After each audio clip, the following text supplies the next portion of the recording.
headquartered in San Francisco, which was at 200 million in VC funding raised since 2013.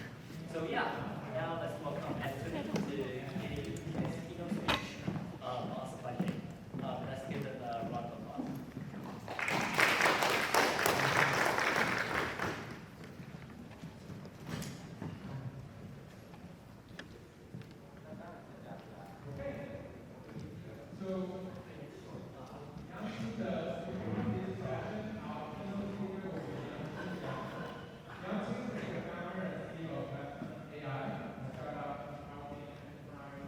Does this thing work? Can you guys hear me okay?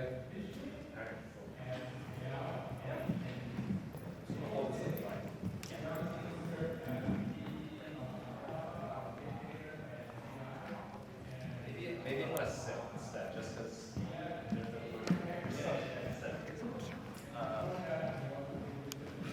Awesome. So, over the last few years, we've experienced wild changes in the logistics and supply chain space. From regulatory changes to black swan events to basic laws of economics. I don't know why they have me speak after the Nobel Prize winner, but I'm still happy to share a little bit of my perspective with all of you today. The world today is now far, far different than it was 5 years ago. We see the examples all around us of people struggling, making it really easy for us to look around us and look at it with a very pessimistic lens. However, I hope that we can find more opportunities in crisis and help build a stronger, more resilient world together. So, next slide. My name is Anthony Chen. My story is probably similar to many of you here in the audience today. I grew up the son of Chinese Taiwanese immigrants in the U.S. who built a life for themselves running small businesses. So my days after school were usually working Monday through Friday at my dad's grocery store and working Friday nights and Saturday nights at my mom's Chinese restaurant. I was a waiter, I was a busboy, I was a stock clerk, what have you. I've seen a ton of help. Yeah, I would love to change. Thank you. That was a little, this is way better. That mic was a little ghetto, so thank you.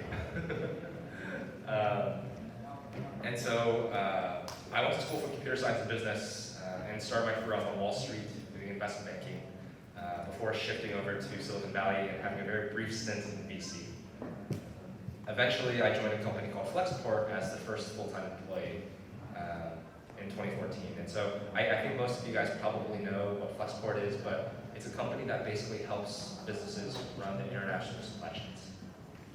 When I joined, it was just myself, the CEO, Ryan Peterson, and a dog working out of a garage in downtown Soma, just a few miles away from Berkeley.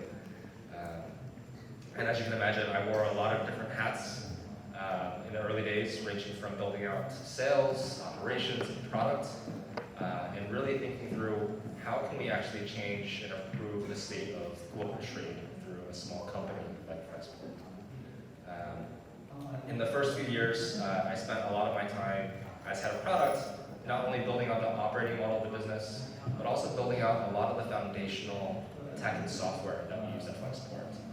Internally, that meant building tools for workflow, efficiency, and automation. And externally, it meant that we built tools for clients. And that was focused on visibility, data, and decision-making tools. While our competitors were still running billion-dollar businesses off of spreadsheets, Excel, and email, we wanted to do something different. We wanted to change the status quo, and we wanted to give customers what they wanted, what they needed. And that was real-time visibility. That was modern tools that they could actually use to run their supply chains in sync. It meant that we also provided crazy good customer service, as with most startups in those companies. As Flexport continued to grow, the need for having a stronger China presence became way more obvious. More than 80% of global trade originates in China, and that also rang true for Flexport. So we needed to get boots on the ground to really level up our service in region and making sure that we had a comprehensive global service. So in 2016, I shifted my focus at Flexport from product and basically rebuilt Flexport in Asia. which was a ton of fun. But what that meant was launching Flexport in new markets like Hong Kong, Shenzhen, Shanghai, and Singapore, where we could really create and build a global operating team, which is much harder than it sounds.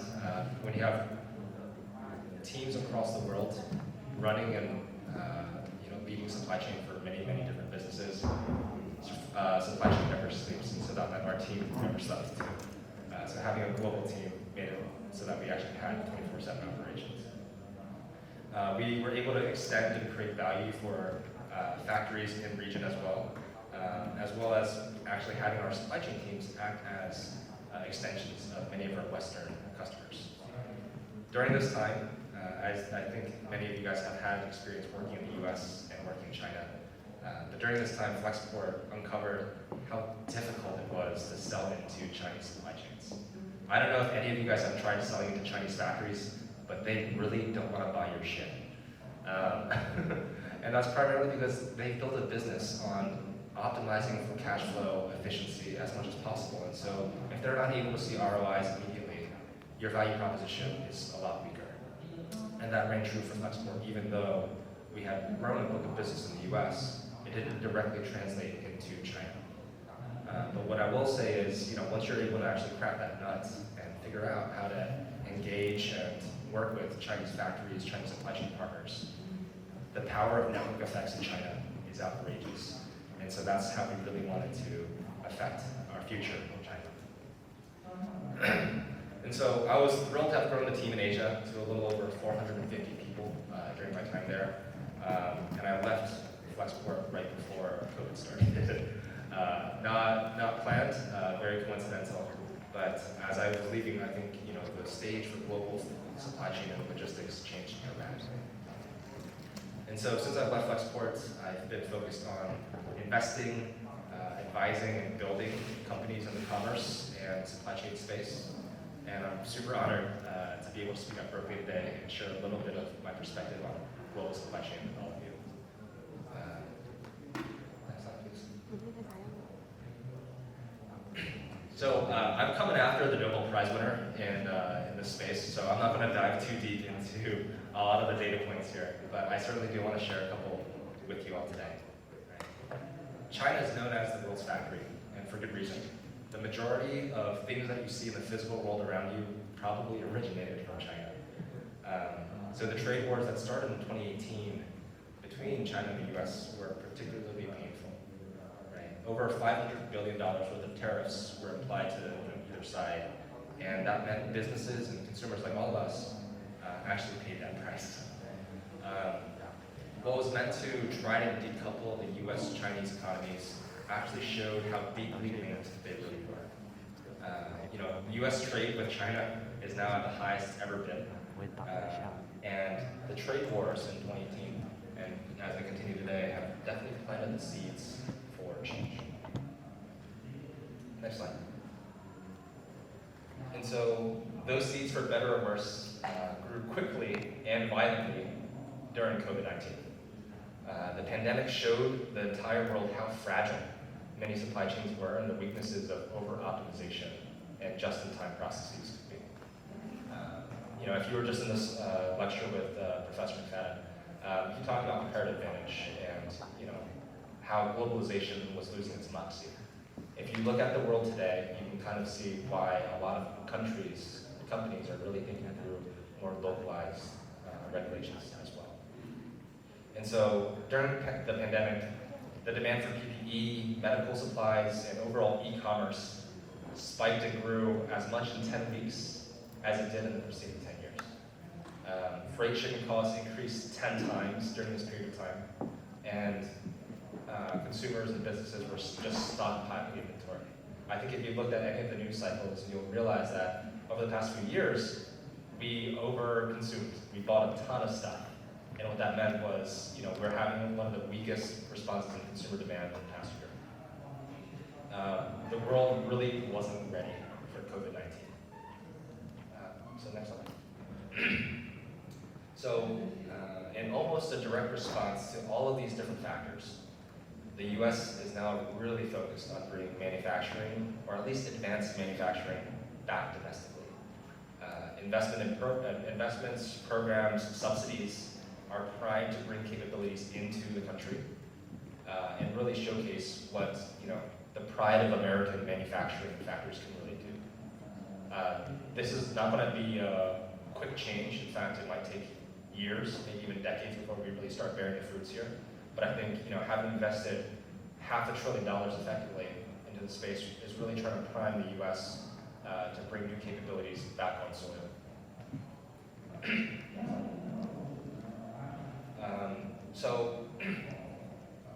Supply chain diversification, moving things out of China. This is not necessarily a new topic. Companies like Nike have been doing this for years, if not decades.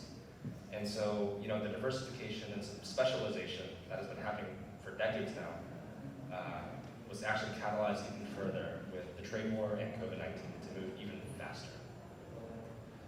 Brands are shifting their supply chains out of China and into regions like Southeast Asia, India, Latin America, in order to take better advantage of pricing arbitrage, and of course to reduce their reliance on Chinese factories. But this shift is slow. While I was at Flexport and even afterwards, you can continue to ask customers, how quickly can you shift your supply chain? It's not one of those things that you can do overnight. You can certainly research, you can certainly plan, but to really shift your supply chain takes a ton of time. And so what that really means is, you have to develop, advanced or at least capable manufacturing capabilities in new facilities, train and hire new staff, and run entirely new supply chains with completely different or fragmented local infrastructure. And so one of the biggest constraints to faster diversification is the mere fact that the local logistics environment, ecosystem, in many of these regions around the world just aren't mature enough to handle high production volumes that China's standardized over the past few decades. Right? It's very easy to say, hey, let's just find a factory in Thailand and do the exact same things that we do in China. But then you have to think about, is the local staff ready? Do they know how to operate at a high cadence, at a high procedure? Are the trucks, terminals, ports ready to handle all this increased demand? And really they aren't, at least not yet. And so, as we think about diversification of the supply chain, I think a lot of us tend to think about it from the standpoint of the brands. Nike needs to make sure that China isn't their only supplier, and I think for the most part that's really obvious and easy to kind of grok. However, one thing to keep in mind when you think about diversification of the supply chain is that many of these shifts, many of those factories in those new regions are still owned and operated by Chinese manufacturers. In fact, they are also trying to de-risk their businesses by actually diving a lot deeper into specialization. Specialization in advanced production, given the higher labor costs in China. And so they'll try to also outsource their own mass production, low tech, into these new regions. And so many of those factories that we see shifting into Vietnam, Thailand, Southeast Asia, they're still run by many of the same companies that brands have come to love and be loyal to over the past few decades. Next slide, please. And so throughout all of these changes, these crises in global supply chain, there's actually a ton of opportunities hiding in plain sight. From dated legacy software systems to the need for upskilled labor and production infrastructure, there are many ways to improve the status quo. And I think a lot of us in this room have known this, have seen this, but how do you really act on this? What do you do when you see all of these pain points, all of these problems in the world, especially in supply chain logistics? And so I wanted to share with all of you guys a framework that we use to build Flexport called the PPP framework. It's not necessarily groundbreaking, it might not blow your mind, but it's definitely something that we used every day when we were building Flexport.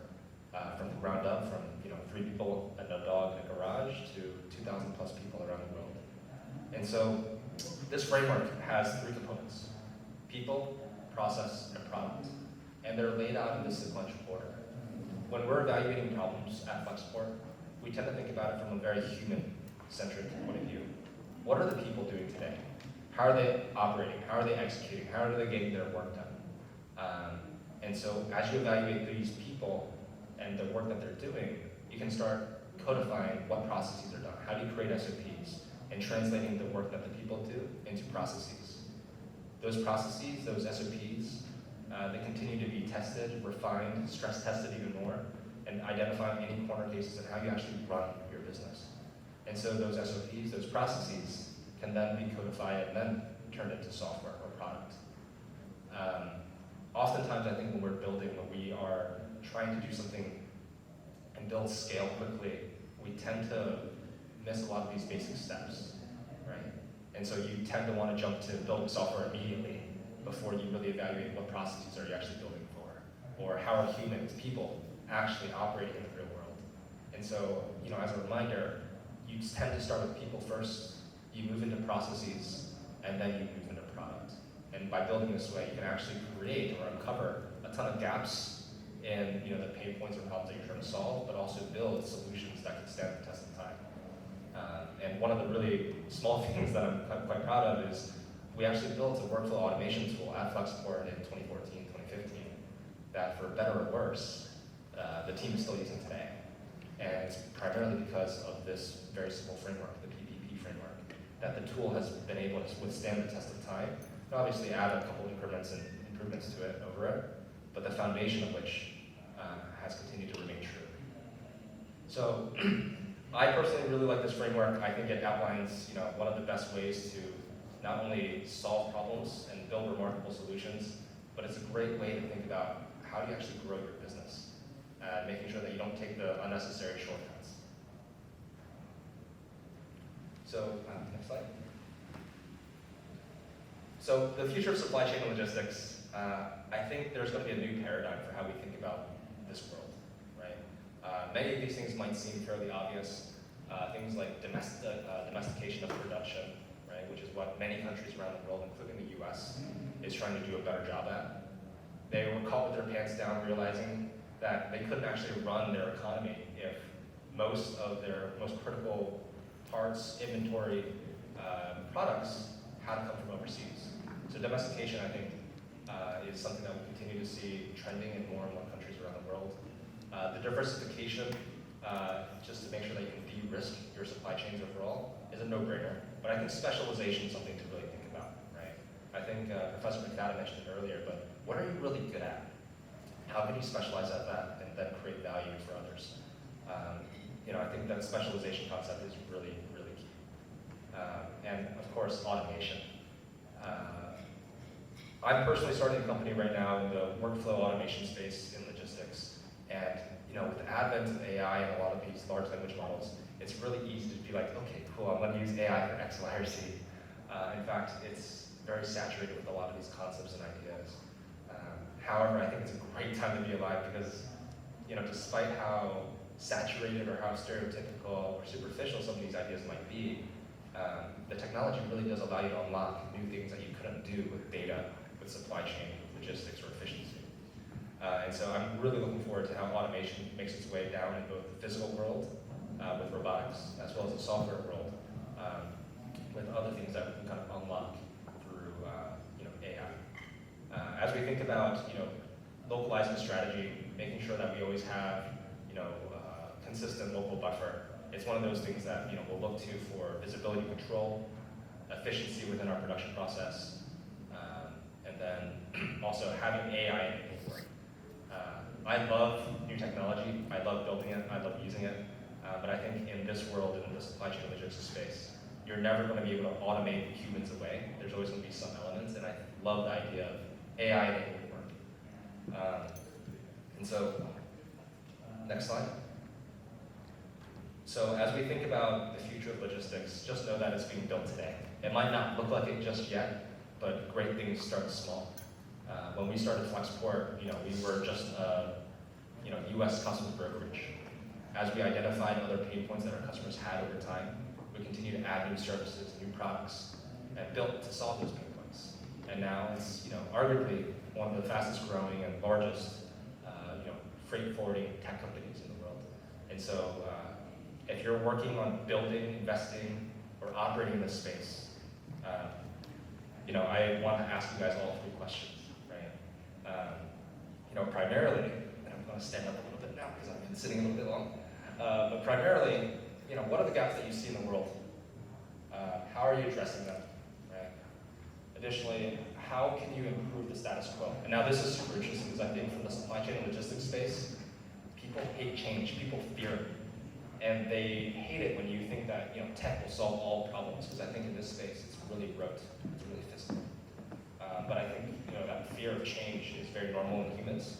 But how can you actually improve the status quo and reduce the friction so that people actually feel inspired to make those changes and can see the benefits, the value of tech? And then lastly, where can we create value? I like this phrasing of finding opportunities in crisis, but what I'm really getting after is how can you actually create value for people that you work with, for people that you serve, right? Change is very scary. I think we've probably witnessed way too much change in the past 3-4 years than we're actually comfortable with. I certainly have.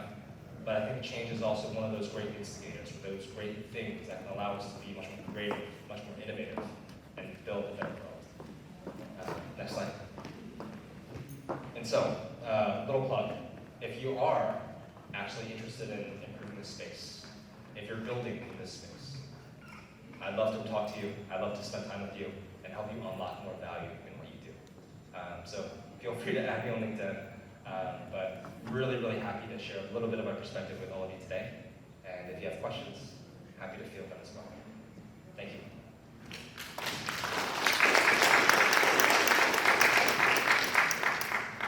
Do we have time for questions still?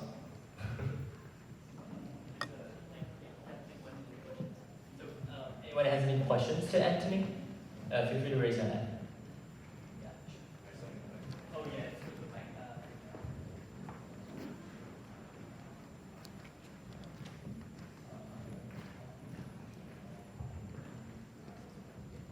Hi. My question is around policy making. So in many industries, especially in tech, we see that our policymakers usually lag behind what's happening in the industry. But when it comes to supply chain, geo-diversification initiatives, at least I'm noticing our policymakers are at the forefront of driving change. So I was hoping to get your perspective on that. Thank you.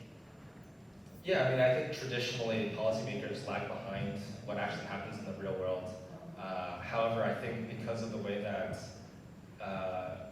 the news, the media has propagated a lot of these things to the forefront of the world, policymakers are actually, I think, running in parallel with a lot of changes that are happening today, because they realize that if they don't move quicker, things could spiral out of control, right? And I think, not necessarily related to logistics and supply chain, but crypto mania over the past 3 years had policymakers scrambling, right? How do you actually regulate this entirely new investment vehicle? How do you actually make sure that consumers are safe and well regulated? I think as we look at the world of logistics and supply chain, it doesn't move necessarily as fast as crypto or other types of new technology like AI. But I think policymakers are realizing that they've been asleep at the wheel for a little too long. And so they're definitely playing a ton of catch up and trying to be much more pragmatic about how we do investment in infrastructure, in clean energy, in sustainable trade, as well as making sure that we incentivize the right behaviors locally and globally. So really excited to see those changes. I think, again, policymakers, having realized that they weren't moving fast enough before, know that they don't have much more time to make those changes if they actually want to impact them sooner rather than later. Great question. Hopefully I gave you a little bit of perspective there. Any other questions? I think so. Given the time, this will be the last question.